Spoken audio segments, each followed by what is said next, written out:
देश की जनता ने कांग्रेस को पूरी तरह चुनावों में नकार दिया। उसके बाद से अब तक कांग्रेस किसी भी तरह से जनता में अपनी पैठ बनाने के लिए हाथ पांव मार रही है, लेकिन उसे अभी तक कामयाबी नहीं मिली है। इस नाकामी की मुख्य वजह है प्रोपेगेंडा। दरअसल कांग्रेस, खास तौर पर गांधी वाड्रा परिवार, मनगढ़ंत आरोपों से केंद्र में मोदी सरकार और राज्यों की बीजेपी सरकारों को बदनाम कर जनता का विश्वास हासिल करना चाहते हैं। चीन से तनाव को लेकर राहुल और सोनिया गांधी तो अफवाह फैला ही रहे हैं। दूसरी तरफ प्रियंका वाड्रा यूपी की योगी सरकार पर गलत तथ्यों के आधार पर आरोप लगा रही हैं। फर्जी बस लिस्ट कांड में हुई फजीहत के बाद अब प्रियंका वाड्रा की एक बार फिर से फजीहत होना तय माना जा रहा है। मामला आगरा का है। आगरा के डीएम प्रभु एन सिंह ने कांग्रेस महासचिव प्रियंका वाड्रा को झूठी खबर ट्वीट करने को लेकर नोटिस थमा दिया। आगरा के जिलाधिकारी प्रभु एन सिंह ने नोटिस जारी कर कहा कि प्रियंका वाड्रा के गलत ट्वीट करने से लोगों में भ्रम फैला है और कोरोना योद्धाओं के मनोबल को ठेस पहुंची है। जिलाधिकारी ने 24 घंटे के भीतर प्रियंका से असत्य खबर के खंडन की भी मांग की है। दरअसल प्रियंका वाड्रा ने एक खबर को ट्वीट करते हुए योगी सरकार पर हमला किया था। उन्होंने एक दिन पहले किए गए ट्वीट में थोड़ा सुधार करते हुए ट्वीट लिखा कि आगरा में कोरोना से मृत्यु दर दिल्ली व मुंबई से भी अधिक है। यहाँ कोरोना से मरीजों की मृत्यु दर 6.8 है। यहाँ कोरोना से जान गंवाने वाले 79 मरीजों में से कुल 35% यानी 28 लोगों की मौत अस्पताल में भर्ती होने के 48 घंटे के अंदर हुई। प्रियंका वाड्रा ने एक दिन पहले यानी 22 जून को ट्वीट में लिखा था कि आगरा में 48 घंटे के अंदर भर्ती हुए 28 कोरोना मरीजों की मृत्यु हो गई। यूपी सरकार के लिए कितनी शर्म की बात है कि इसी मॉडल का झूठा प्रचार करके सच दबाने की कोशिश की गई है। सरकार की no test no corona policy पर सवाल उठे थे, लेकिन सरकार ने उसका कोई जवाब नहीं दिया। अगर यूपी सरकार सच दबाकर कोरोना मामले में इस तरह लगातार लापरवाही करती रही तो बहुत घातक होने वाला है। इसके बाद आगरा डीएम प्रभु एन सिंह ने ट्वीट कर जवाब दिया कि जिस मीडिया रिपोर्ट का हवाला दिया गया है वह गलत है। उन्होंने लिखा कि इस मीडिया रिपोर्ट में अब तक हुए कुल कोरोना पॉजिटिव मरीजों की मृत्यु के संबंध में डेथ ऑडिट का हवाला दिया गया। पिछले 109 दिनों में आगरा में अब तक कुल 1136 केस और 79 मृत्यु हुई हैं। पिछले 48 घंटे में भर्ती हुए 28 कोरोना मरीजों की मृत्यु की खबर पूरी तरह से गलत है। कांग्रेस नेताओं के इस तरह बेनकाब होने का ये कोई पहला मामला नहीं है। इससे पहले भी तुच्छ राजनीतिक स्वार्थ के लिए कई ऐसे आधारहीन और भ्रम फैलाने वाले ट्वीट किए गए। बाबा रामदेव ने पूरे तामझाम के साथ कोरोना की 100% कारगर होने के दावे के साथ दवा लॉन्च कर दी। दवा कोरोनिल को सिर्फ लॉन्च ही नहीं किया गया बल्कि ताबड़तोड़ बाजार में उतारने की तैयारी भी कर ली गई। मतलब दवाई के साथ भरपूर कमाई का इरादा था, लेकिन आयुष मंत्रालय ने रामदेव के सारे किए कराए पर पानी फेर दिया। मंत्रालय ने इस दवा के प्रचार प्रसार पर तत्काल रोक लगा दी है और पतंजलि को इस औषधि में मौजूद विभिन्न जड़ी बूटियों की मात्रा एवं अन्य ब्यौरा जल्द से जल्द उपलब्ध कराने को कहा है। साथ ही मंत्रालय ने विषय की जांच पड़ताल होने तक कंपनी को इस उत्पाद का प्रचार बंद रखने के लिए भी आदेश दिए हैं। इसके बाद बाबा रामदेव की मुश्किलें बढ़ गईं। इतना ही नहीं, जयपुर में रामदेव के खिलाफ मामला तक दर्ज करा दिया गया। पतंजलि के प्रबंधक निदेशक आचार्य बालकृष्ण ने कहा कि हमने क्लिनिकल ट्रायल के सभी मानदंडों को 100% पूरा किया है और कंपनी ने दवाओं की संरचना का विस्तृत ब्यौरा आयुष मंत्रालय को भेज दिया है। उन्होंने कहा कि कंपनी की ओर से मंत्रालय को भेजे गए 11 पन्ने के जवाब में दवा और परीक्षण मंजूरी संबंधी पूरा ब्यौरा उपलब्ध कराया गया है। रामदेव ने कहा कि इस दवा के अनुसंधान में पतंजलि और जयपुर के राष्ट्रीय आयुर्विज्ञान संस्थान के चिकित्सकों ने संयुक्त रूप से परीक्षण और क्लिनिकल ट्रायल किया। उन्होंने कहा कि पतंजलि ने सबसे पहले क्लिनिकल अध्ययन किया और दवा की खोज के लिए निर्धारित सभी नियमों का पालन करते हुए क्लिनिकल कंट्रोल ट्रायल किया। पतंजलि आयुर्वेद ने कोरोनिल दवा पेश करते हुए मंगलवार को दावा किया कि उसने कोविड-19 का इलाज ढूंढ लिया है। हालांकि आयुष मंत्रालय ने कहा कि इस दावे के तथ्य और बताए जा रहे वैज्ञानिक अध्ययन के ब्यौरे के बारे में उन्हें जानकारी नहीं है।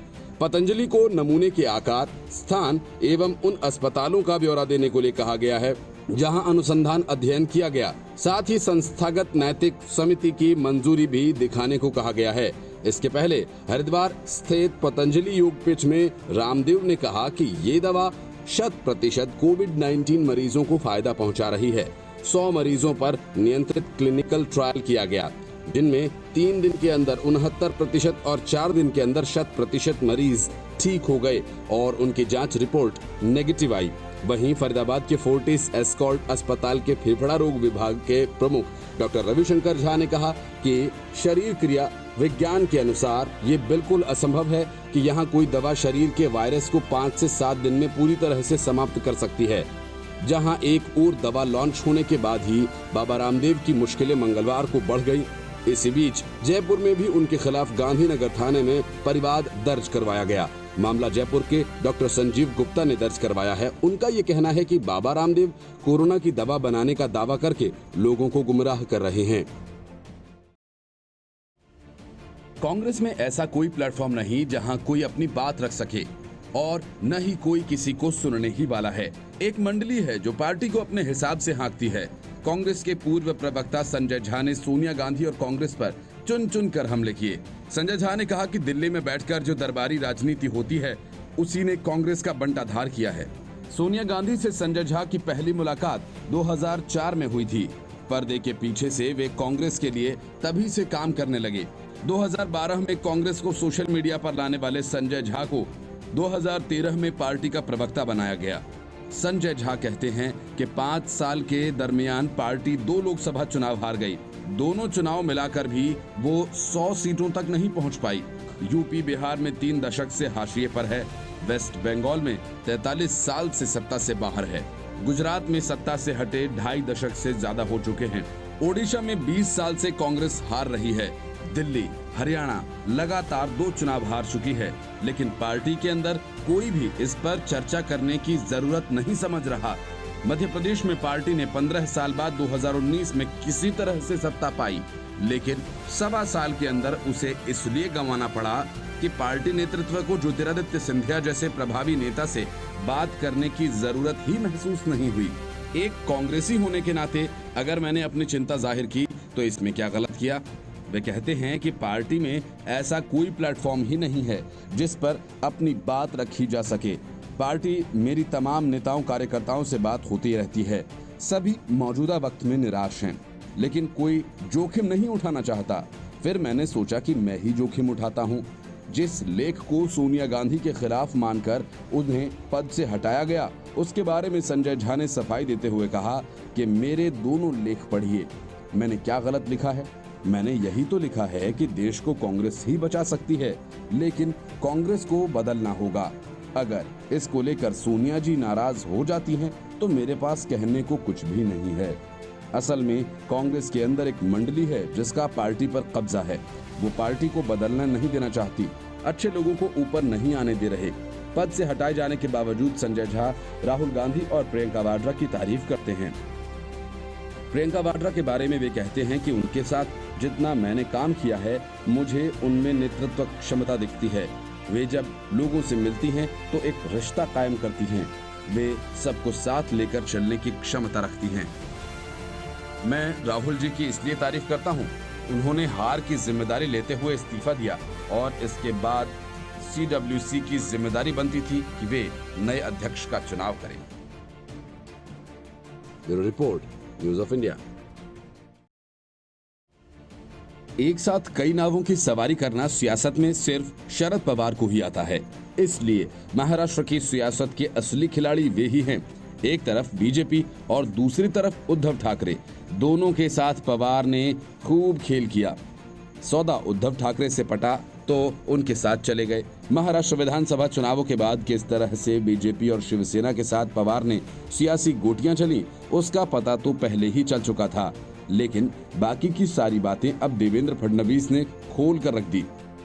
देवेंद्र फडणवीस ने कहा कि पिछले विधानसभा चुनाव के बाद स्वयं शरद पवार ने भी बीजेपी के साथ मिलकर सरकार बनाने की पेशकश की थी। उन्होंने कहा कि उद्धव ठाकरे के नेतृत्व वाली महाविकास आघाड़ी की सरकार ज्यादा दिन नहीं चलेगी। उन्होंने कहा कि जब एनसीपी को ये एहसास हो गया कि शिवसेना अपनी पुरानी साथी बीजेपी के साथ मिलकर सरकार नहीं बनाने वाली है, तो बीजेपी के साथ सरकार बनाने का प्रस्ताव भेजा था। ये प्रस्ताव सिर्फ अजीत पवार की ओर से नहीं, बल्कि इसके मुखिया यानी शरद पवार की ओर से था। इस बात को लेकर एनसीपी और बीजेपी के बीच 2 बैठकें भी हुई। एक बैठक में शरद पवार शामिल थे और दूसरी में नहीं, लेकिन इसके बाद अचानक शरद पवार ने अपनी भूमिका बदल ली। 2-3 दिन कोई बात न होने के बाद एक दिन अजीत पवार का प्रस्ताव आया। कांग्रेस, एनसीपी और शिवसेना की सरकार बनाना उन्हें मंजूर नहीं है। बीजेपी और एनसीपी मिलकर राज्य को स्थिर सरकार दे सकते हैं। फडणवीस कहते हैं कि सुप्रीम कोर्ट का निर्णय यदि उनके खिलाफ नहीं आया होता तो निश्चित रूप से अजीत पवार के साथ बनी सरकार टिकाऊ होती। पिछले विधानसभा चुनाव के बाद 38 दिनों तक चली राजनीतिक उठापटक के बाद 28 नवंबर को 56 सीटें पाने वाली शिवसेना ने 54 सीटों वाली एनसीपी और 42 सीटों वाली कांग्रेस के साथ सरकार बना ली और 105 सीटों वाली बीजेपी को सत्ता से बेदखल होना पड़ा। उससे पहले राष्ट्रीय कम्युनिस्ट पार्टी नेता अजीत पवार ने उप मुख्यमंत्री के रूप में मुख्यमंत्री देवेंद्र फडणवीस के साथ शपथ ली, लेकिन 2 दिन के अंदर ही वह त्यागपत्र देकर फिर से शिवसेना के नेतृत्व में बनी महाविकास अघाड़ी सरकार में शामिल हो गए थे। उन्होंने कहा कि करीब 2 साल पहले भी एनसीपी ने बीजेपी के साथ मिलकर सरकार बनाने की इच्छा जताई थी। इस पर चर्चा भी हुई थी, लेकिन बीजेपी शीर्ष नेतृत्व ने शिवसेना का साथ छोड़ना उचित नहीं समझा था। शीर्ष नेतृत्व का कहना था कि हम एनसीपी को साथ ले सकते हैं। जब कोई किसी पर गंभीर आरोप लगा रहा हो और ऐसा करते हुए बड़ी गलती हो जाए, तब सारा खेल ही पलट जाता है। कांग्रेस के साथ भी कुछ ऐसा ही हुआ। सेना प्रमुख लेह की यात्रा पर गए तो कांग्रेस ने कार्य समिति की बैठक शुरू कर दी और कायदे से केंद्र सरकार पर चुन चुन कर हमले किए। बैठक के बाद कांग्रेस ने कार्य समिति के बयान को ट्वीट कर पोस्ट किया, लेकिन अपने ट्वीट में कांग्रेस ने कांग्रेस कार्य समिति का बयान की जगह कायर समिति का बयान लिख दिया। बस फिर क्या था, बीजेपी ने इसका स्क्रीनशॉट लिया और कांग्रेस को घेरने में जुट गई। बीजेपी ने कांग्रेस के स्क्रीनशॉट शेयर करते हुए लिखा कि कई बार ऐसा भी होता है कि जब कांग्रेस पार्टी भी सच बोलती है, कायर ही हैं ये लोग। बीजेपी के कई नेताओं ने इस स्क्रीनशॉट को शेयर करते हुए कांग्रेस पार्टी की चुटकी ली। बता दें कि चीनी सैनिकों के साथ गलवान घाटी में हुई भारतीय जवानों की हिंसक झड़प और उसमें 20 भारतीय जवानों की कुर्बानी को लेकर बीजेपी और कांग्रेस में जुबानी जंग जोरों पर है। कांग्रेस कार्य समिति की बैठक में पार्टी अध्यक्ष सोनिया गांधी ने कहा कि देश में अभी जो हालात हैं वो सब मोदी सरकार के कुप्रबंधन का नतीजा है। भारत चीन के बीच सीमा पर चल रहे तनाव का कारण मोदी सरकार की गलत नीतियां रही हैं। केंद्र सरकार पर आरोप लगाते हुए सोनिया ने कहा कि केंद्र सरकार हमेशा सही सलाह सुनने से इनकार करती रही है। चीन को दरकिनार करते हुए रूस ने भारत को आश्वासन दिया है कि वो दुनिया के सबसे advanced air defence missile system S-400 की जल्द डिलीवरी करेगा। चीन के सरकारी अखबार पीपल्स डेली ने रूस से अपील की थी कि वो भारत को नए हथियार नहीं दे, लेकिन रूस ने चीन की अपील को दरकिनार कर दिया। रूस के उप प्रधानमंत्री यूरी इवानोविक बोरिसोव के साथ बैठक के बाद राजनाथ सिंह ने कहा कि भारत और रूस के बीच विशेष सहयोग है और रूस ने भारत को भरोसा दिलाया है कि भारत के संग किए गए समझौते तेजी से पूरे किए जाएंगे। उन्होंने कहा कि रूसी उप प्रधानमंत्री से मेरी बातचीत बहुत सकारात्मक रही। महामारी की कठिनाइयों के बाद भी हमारे द्विपक्षीय संबंध बने हुए हैं। मुझे भरोसा दिलाया गया है कि जो समझौते किए जा चुके हैं उन्हें जारी रखा जाएगा। यही नहीं, कई मामलों में इन्हें बहुत कम समय में पूरा किया जाएगा। रूसी अखबार स्पुतनिक न्यूज की रिपोर्ट के मुताबिक भारत सरकार ने S-400 मिसाइल डिफेंस सिस्टम को जल्दी देने का आग्रह किया था और रूस इस पर सहमत हो गया है। भारत और रूस के बीच 2018 में दुनिया के सबसे advanced air defence missile system S-400 की डील $5 अरब यानी 40,000 करोड़ रुपए में फाइनल हुई थी। भारत ने इसके 5 यूनिट्स खरीदने का करार किया है। इसके अलावा भारत रूस से 31 फाइटर जेट्स खरीद रहा है। भारत ने T-90 टैंक के महत्वपूर्ण कलपुर्जों को लेकर भी रूस से बात की है। इससे पहले रूस ने योजना बनाई थी कि कोरोना वायरस को देखते हुए वो दिसंबर 2021 तक S-400 की सप्लाई करेगा। फरवरी महीने में रूस के उद्योग मंत्री डेनिस मंतुरोव ने भारत के लिए S-400 बनाने की शुरुआत का ऐलान किया था। भारत और रूस ने नौसेना के लिए तलवार श्रेणी के फ्रीगेट हेलीकॉप्टर्स के लिए भी डील पर साइन किए हैं। इससे पहले चीन ने अपने माउथ पीस पीपल्स डेली के जरिए रूस से ये अपील की थी कि वो संवेदनशील वक्त में भारत को नए हथियार नहीं दे। चीन के सरकारी प्रोपेगेंडा अखबार पीपल्स डेली ने रूस को यहाँ तक नसीहत दे डाली कि भारत को हथियार न बेचे। पीपल्स डेली ने फेसबुक पर society for oriental studies of रूस के नाम से एक ग्रुप में लिखा है कि एक्सपर्ट्स कहते हैं कि अगर रूस को चीनी और भारतीयों के दिल पिघलाने हैं तो भारत को ऐसे संवेदनशील वक्त में हथियार नहीं देने चाहिए। दोनों एशियाई ताकतें रूस के करीबी सहयोगी हैं। पीपल्स डेली ने कहा कि लद्दाख में चीन के साथ जारी तनाव के बीच भारत जल्द से जल्द 30 फाइटर जेट्स खरीदना चाहता है, जिसमें मिग-29 और 12 सुखोई 30 MK शामिल हैं। गलवान घाटी में चीन के साथ विवाद को लेकर लगातार हमलावर कांग्रेस अध्यक्षा सोनिया गांधी और उनके बेटे राहुल गांधी पर बीजेपी ने बड़ा हमला बोला है। वंशवाद पर करारा प्रहार करते हुए बीजेपी अध्यक्ष जेपी नड्डा ने कहा कि एक वंश के कुकर्मों के कारण हमने अपने जीवन का हजारों वर्ग किलोमीटर का हिस्सा खो दिया। सियाचिन ग्लेशियर लगभग चला गया था और भी बहुत कुछ। इसलिए कोई आश्चर्य नहीं है कि भारत ने उन्हें खारिज कर दिया। उन्होंने कहा कि एक खारिज राजवंश पूरे विपक्ष के बराबर नहीं हो सकता। उन्होंने कहा कि आज देश एकजुट है और पूरा देश सेना के साथ है। गलवान घाटी में चीनी सेना के साथ संघर्ष में भारत के 20 जवान शहीद हुए थे। नड्डा ने आज सिलसिलेवार ट्वीट करते हुए कहा कि एक राजवंश और उसके वफादारों का पूरा विपक्ष होने का भ्रम है। एक राजवंश ने कुछ सवाल उठाए और उनके वफादारों ने झूठ फैलाया। बता दें कि नड्डा ने राहुल पर सेना का मनोबल गिराने का आरोप लगाया था। उन्होंने कहा कि विपक्ष का सवाल पूछने का हक है। सर्वदलीय बैठक में अच्छे माहौल में बात हुई और नेताओं ने अहम सुझाव दिए। उन्होंने केंद्र सरकार के कदम का पूरा समर्थन किया। केवल एक परिवार अपवाद था। क्या कोई अनुमान लगा सकता है कि कौन? बीजेपी चीफ ने कहा कि एक खारिज राजवंश पूरा विपक्ष नहीं हो सकता। एक राजवंश का हित पूरे देश का हित नहीं है। नड्डा ने सिलसिलेवार ट्वीट में कहा कि राजवंश के मिस एडवेंचर की वजह से हमने हजारों किलोमीटर अपनी जमीन खो दी। बता दें कि भारत चीन तनाव के बीच कांग्रेस के पूर्व अध्यक्ष राहुल गांधी लगातार केंद्र सरकार पर हमलावर रहे। उन्होंने पीएम मोदी से पूरी घटना की जानकारी मांगी थी। उन्होंने ट्वीट कर पूछा था कि गलवान घाटी में 20 भारतीय जवानों की शहादत का जिम्मेदार कौन है। मंगलवार को हुई कांग्रेस वर्किंग कमेटी की बैठक में चीन विवाद को लेकर केंद्र पर सोनिया गांधी और पूर्व प्रधानमंत्री मनमोहन सिंह ने निशाना साधा था। कांग्रेस के शत्रुघ्न सिन्हा को पीएम मोदी से सीमा विवाद पर सवाल पूछना भारी पड़ गया। शत्रुघ्न सिन्हा ने भी कुछ वैसे ही सवाल पूछे जिस तरह के सवाल गांधी वाड्रा परिवार हर दिन पूछ रहा है। यूजर्स जो हाल राहुल गांधी का करते हैं, कुछ उसी अंदाज में शत्रुघ्न सिन्हा से भी पेश आए। शत्रुघ्न सिन्हा ने एक ट्वीट में लिखा कि माननीय पीएम मोदी सर, भारत चीन की स्थिति पर हमारे लोगों में इतना विरोधाभास क्यों है? ऐसा लगता है कि देश भ्रमित है और उसे नहीं पता कि किस पर विश्वास किया जाए। प्रसिद्ध अभिनेता और राजनीतिक कार्यकर्ता कमल हसन ने यही कहा। शत्रुघ्न सिन्हा के इस पोस्ट पर तमाम सोशल मीडिया यूजर्स अपना रिएक्शन दे रहे हैं।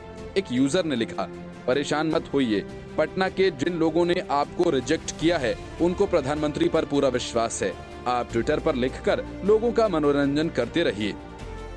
वहीं एक अन्य यूजर ने लिखा कि रुकिए, हमारे बीच किसी भी तरह का कोई विरोधाभास नहीं है। हम मोदी सरकार और भारतीय सेना से पूरी तरह से आश्वस्त हैं। एक ट्विटर अन्य यूजर ने लिखा कि आप बीजेपी छोड़ते वक्त दुविधा में थे कि कांग्रेस में जाएं या आरजेडी में या फिर जेडीयू में, फिर आप एमपी भी न बन सके। लोकसभा चुनाव के ठीक पहले बीजेपी छोड़कर शत्रुघ्न सिन्हा कांग्रेस में शामिल हुए थे। कांग्रेस के लिए जगह जगह घूमकर प्रचार प्रसार किया, लेकिन कांग्रेस की तरह वे भी पटना साहिब सीट से चुनाव हार गए। इन दिनों कांग्रेस में उनको किनारे लगा दिया गया है।